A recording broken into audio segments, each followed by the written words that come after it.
जिज्ञासु हैं सेठ श्री पंकज जी गंजवासोदा। आप युवा परिषद के राष्ट्रीय महामंत्री हैं और तीर्थ क्षेत्र महासभा के प्रचार प्रसार प्रमुख भी हैं। और आपकी जिज्ञासा है कि संगीतमय मंदिर विधि भजन झूला आरती आदि होना अच्छी बात है।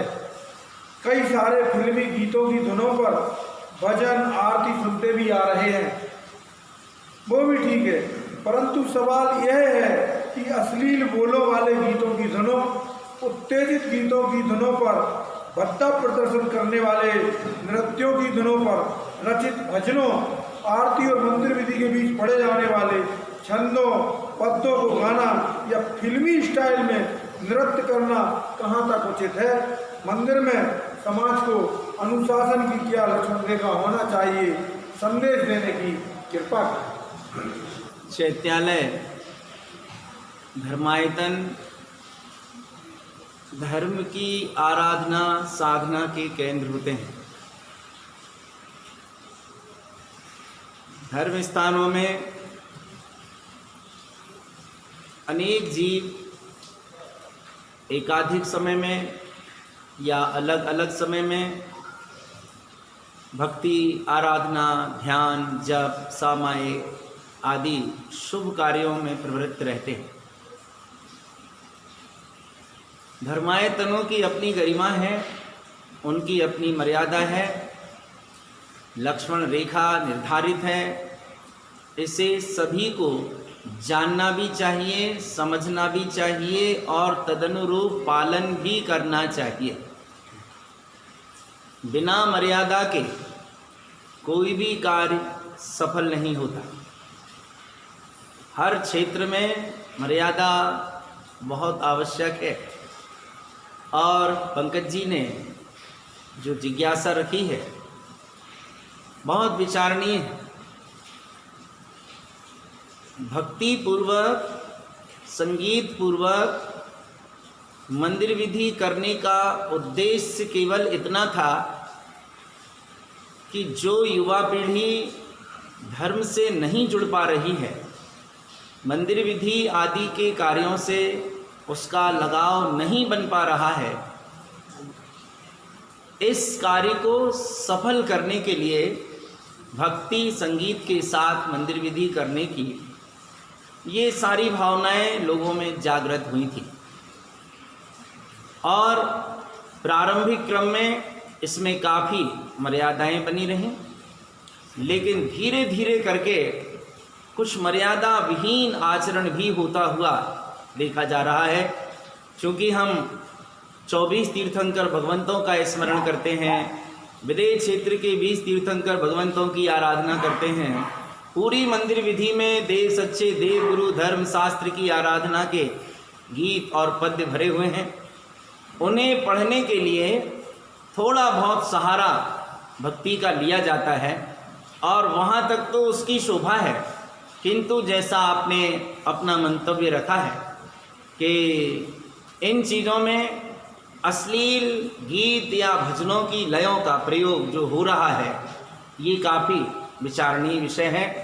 ये कायदे से नहीं होना चाहिए।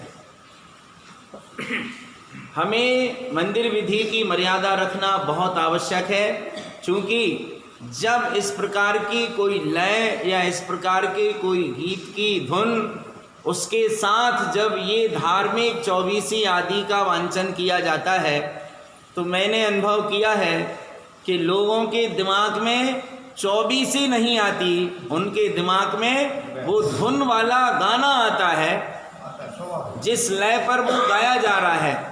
तो वहाँ हम भावपूर्वक शुभ नहीं कर रहे, बल्कि वहाँ अशुभ हो रहा है।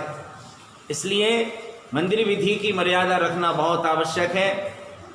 जहाँ जहाँ भी मंदिर विधि हो रही है संगीत के साथ, और जो भी लोग संगीत के साथ मंदिर विधि का संचालन कर रहे हैं, उन सबसे अपेक्षा है और भावना है कि मंदिर विधि या उसमें पढ़े जाने वाले जो भी लयात्मक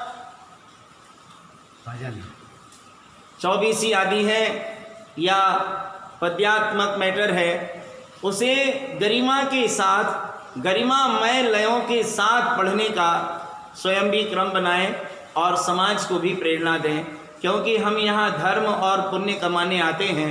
धर्म और पुण्य की आड़ में कहीं ऐसा ना हो कि हम शुभ के स्थान पर अशुभ का उपार्जन कर लें और विपरीत मार्ग में चले जाएं। इसलिए ये मर्यादा होना बहुत आवश्यक है। दूसरी बात, चैत्यालयों में इस प्रकार के मंदिर विधि या अन्य समयों में भी जो नृत्य होता है, क्योंकि तारण समाज में नृत्य कहा जाता था पहले, नृत्य शब्द भी बाद में आया है। नृत्य रहे हैं, नृत्य रहे हैं ऐसा शब्द कहा जाता था। अब आप विचार कीजिए कि नृत्य कितना पवित्र भाव को व्यक्त करने वाला शब्द है।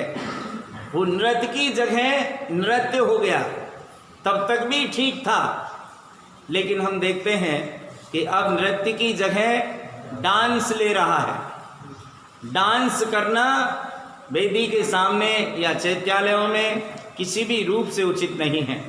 इसमें जिनवाणी की मर्यादा भी जाती है और हम ज्ञानावर्णी दर्शनावर्णी कर्म का बंध भी करते हैं, क्योंकि हम यहाँ आए हैं सच्चे देव गुरु धर्म की भक्ति करने के लिए, तो भक्ति के साथ मर्यादा होना, विवेक होना बहुत आवश्यक है।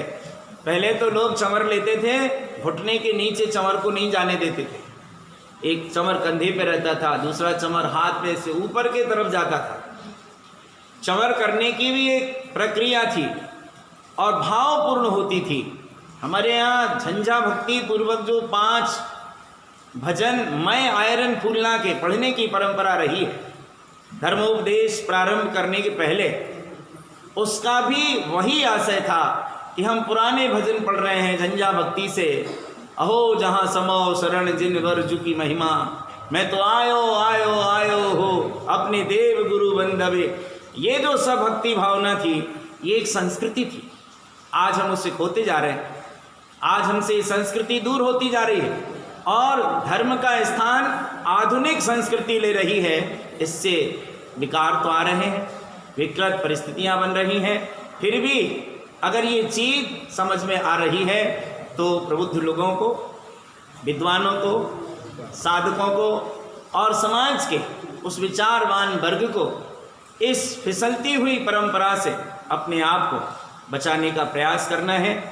विकृतियां आए, उन्हें हम पहले ही शनै शनै दूर करने का रास्ता बना लें, ताकि हमारी आमनाएं में शुद्धता बनी रहे, चैत्यालयों की गरिमा और मर्यादा बनी रहे। मर्यादा के साथ ही सारे कार्य संभव होंगे। मातेश्वरी जनक नंदिनी सीता जी ने लक्ष्मण रेखा का उल्लंघन किया था। एक बड़ा सटीक उदाहरण है, इससे बड़ी बात और क्या हो सकती है। जनक नंदिनी मातेश्वरी सीता ने लक्ष्मण रेखा का उल्लंघन किया, परिणाम रावण के द्वारा अपहरण कर ली गई।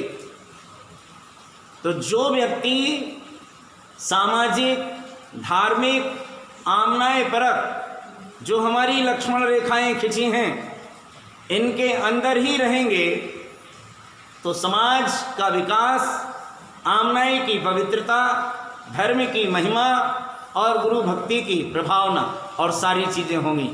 अगर हम आमनाए की लक्ष्मण रेखा का उल्लंघन करते हैं या चैत्यालयों की, धर्मायतनों की मर्यादाओं की लक्ष्मण रेखा का उल्लंघन करते हैं, तो निश्चित रूप से हम भी कहीं ना कहीं अपहृत कर लिए जाएंगे। विकारों से, दोषों से, कुरीतियों से, गलत परंपराओं से और विकारों से। आपने बहुत सामयिक प्रश्न रखा है पंकज जी, बहुत बहुत धन्यवाद आपको। समाज में इन विकृतियों से बचने की भावनाएं सबके पास तक पहुंचाएं। चैत्यालयों की मर्यादाओं का सभी लोग ध्यान रखें और आमनाएं संबंधी मर्यादा का भी सभी लोग ध्यान रखें। विवेकपूर्ण सारा कार्य करें और अपने साथ साथ समाज का, धर्म का और गुरुवाणी की प्रभावना का निरंतर उत्थान का मार्ग बनाएं। सबके जीवन में कल्याण हो, ऐसी गुरु महाराज से सभी के मंगलमय जीवन के लिए मंगल कामना है, प्रार्थना है। बोलो श्री गुरु महाराज की।